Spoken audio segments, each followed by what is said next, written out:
Hey there, this is Mike. We're going to start playing some backgammon here, trying to focus on becoming an intermediate player. This is not for advanced players or big key items. All right, so red just made the 4-point. That's a strong opening. 6-5, you're just going to run all the way. Those opening moves are kind of automatic. I can play them in my sleep because, there's only so many of them. So I recommend you just look them up and memorize them. 6-5 shouldn't be that complicated. So here, when you notice, we've got 6 checkers up here. So that instantly I know I'm going to have to do this. And then what I'm looking at is you either could do this, or we could do this. This gives him a lot of chances to hit us back. Or we could do this, which is cool because if you build this point, then all of a sudden this is your most important point you need to make other than this 6 to get a good prime. So right now, there's a few options, so I wouldn't worry about getting this one perfect. I'm going to just do this for now. Try to minimize the shots, the chances that he hits me back. Let's see if it's right. So let's see if that was right. And this was not right. The best one was actually just to move up. So I guess it would be more chances for me to hit him. See, it's a tough game. Okay, so we got hit. Now what are we going to do? We're going to see if we can come in. 5-2. So we can come in on the 5 and clean up like this and try to, if we don't get hit, then maybe we can build some points and hit him back later. Or we could start at the back and do this.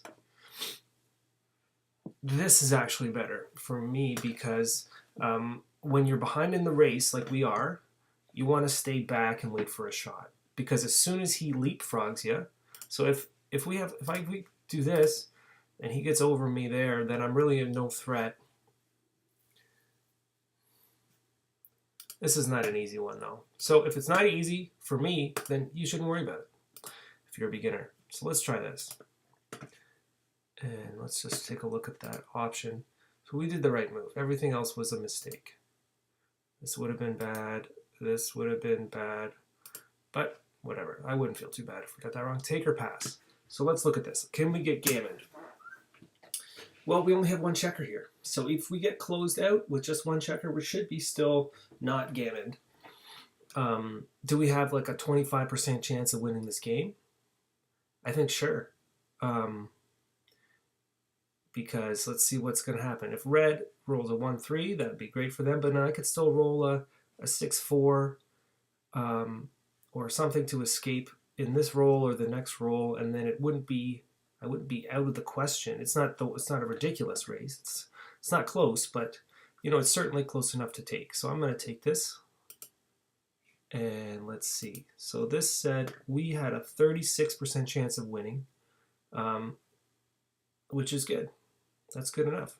If they have no gammon chances, then we need a 25. So they had 23. They needed. So we needed. So this was a pretty clear. It would have been a mistake to pass for sure. Huge mistake. Okay. So let's see if we can get it. Oh, we got pointed on. Double 5s. Okay, so doubles have a lot of options. First thing I'm going to look at is just what happens if I run all the way. So we run all the way. We're only 9 pips behind now. But we're totally safe. We won't get gammoned here. We should be able to, get those guys home safe. But if I stay there, I could do, and look at another play. It's always good to look at 1 or 2 plays. So if I do this, then I've started building a board so if I hit them when they come in, this is going to be, the chances that I make this point and then keep them in is better. But also, I could get hit with a 1 and then I could be serious, like he could come down and close me out completely. So I think that's risky. Even though I'm behind, I think my chances are better of, I still have a decent chance of winning this game if I do this. I could be wrong. Let's see if I'm right. That was right. if I was going to do any of the other things, it would have been, this would have been 14%. It would have been a blunder, they call it. Okay. But don't worry about it. If I'm not sure, then you shouldn't be sure either, unless you're amazing, which I don't know why you're watching this video if you're amazing, but nice to meet you. Okay, 3-2. This has got 5. I'm not going to leave any blots here. I'm just going to come down. I'm going to keep going here. So at this point, I'm going to start putting some guys here, trying to make points. So hopefully trap, like maybe he'll have an awkward roll and I'll have a chance to hit him. So with this number, I'm just going to do this. Because I prefer, I could have made that point, but this is slightly better. Because you want to build from the 6 to lower. So when you do get somebody trapped here, it's easier for you to keep them in. So now I got a good chance of hitting a 4. Well, not a good chance, but it's a chance. There is a good, beautiful. So 1, 2 for sure, and then this is for sure. And now what do we do? Okay, so what can we do with this last 2? It's not a huge deal, but when you have 3 checkers on something that's outside there, if I do this, then I'll have more chances of making this 2. What I'm trying to do is continue to build points with, and you have to look at their board. Their board is 5 points, so it's very dangerous. I don't want to get hit back. So to do this, see how if I have an 8 and a 6, then if I roll a 6-4, then I could make that point. But if I didn't do that move, so let's do the 2 obvious ones again. Boom, boom. If I leave him here and then I do something like bring this guy down, then there's no way I can make this 2 unless I have like a double 6 or a double 3 or that. And I could make this, but really when I've already got him on the roof with 4 points, I'm just going to try to build this out. I should be able to keep him there and bring these guys home without much trouble. I mean, if he rolls a 1-6 or a 2-5, he gets out, but that's very unlikely. You know, most of the numbers are not going to do that. So let's plan for what's likely. And let's go back to my other play. Okay, 1, 2, 3, 4. And let's check if I'm right. I wasn't right. Let's see what they say. Okay, it was bringing this one down. Maybe, I don't know why. So if I don't know why, let's just ignore it and pretend that didn't happen. But guess what? Remember I was talking about 6-4? How you like me now? There you go. 1, 3. Okay. So we're in very good shape now. Now I'm considering doubling back. So when I'm thinking about doubling back, I want to see what do I guess my chances of winning this game are.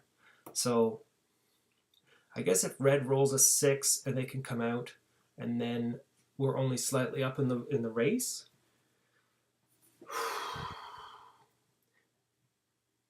Yeah, this is worth considering. It's, you know, take a pause and see what's going on here. I don't really have anybody in direct threat to hit this guy. If I got a 7, I probably would hit him or not. I might not. So I'm thinking about it. If I was in their shoes and somebody doubled me, what would I do? I don't know. I think I'm going to give it another roll. Okay, so here I can make a full prime. Anytime you can make a full prime, you really need a good reason not to. So this is 6 in a row. So there's nothing he can do to come out. So this is like a slam dunk for the game. Let's look at that double decision. Double decision, I had 83% chance of winning, and I was supposed to redouble, and he was supposed to pass. But it was a small error, 1% to not do that. But now, so I was right to think about it. But now my situation has changed. I've got this clear 6 in a row thing, prime, which is just, he's going to drop in a second. He's hoping for me to double because there's no way he's going to win. What I'm going to do is these guys are going to come down whenever they want. I'm going to hit them there. I might be able to pick up another red checker if something happens and he has to leave one. So that's what I'm going to do. I'm just going to leave it. I'm just going to come in like that. I don't mind about leaving him here because I got this full prime. See, now if I get hit, I got a chance to come back. So I'm going to actually try to get hit. This is kind of an advanced thing. Try to get hit. So when you have a 6 prime, very different than any other time, I'm going to try to get hit. Okay, so now I'm happy to be sitting on the roof. He's going to crunch his board. I have to come in. So now I'm going to try to see if I can. I'm going to leave him here. Red might, if the red rolls like a 6, 6-3, then I'll have another chance to hit. Just going to come on down. Doesn't really matter what I do with these guys. I'm just going to keep this prime. Keep this prime, keep this prime. Okay. 4-2, stay back. Keep the prime. He can't move with his double 5s. 3-2. Okay.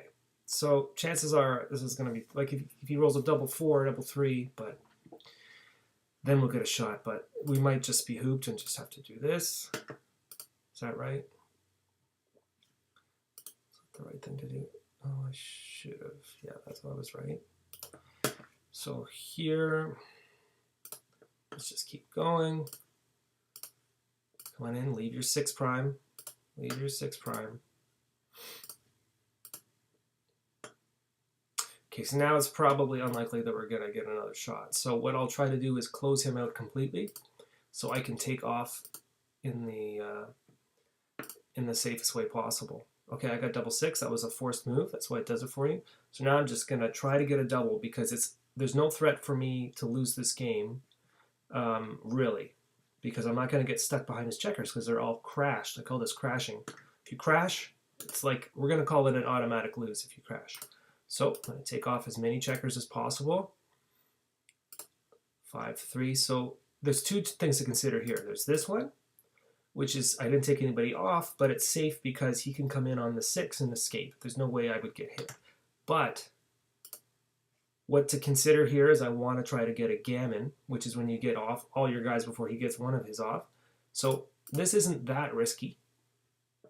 Because only like 6-1 will get me into trouble, or 5-1 will get me into trouble next turn. So I'm going to go for it.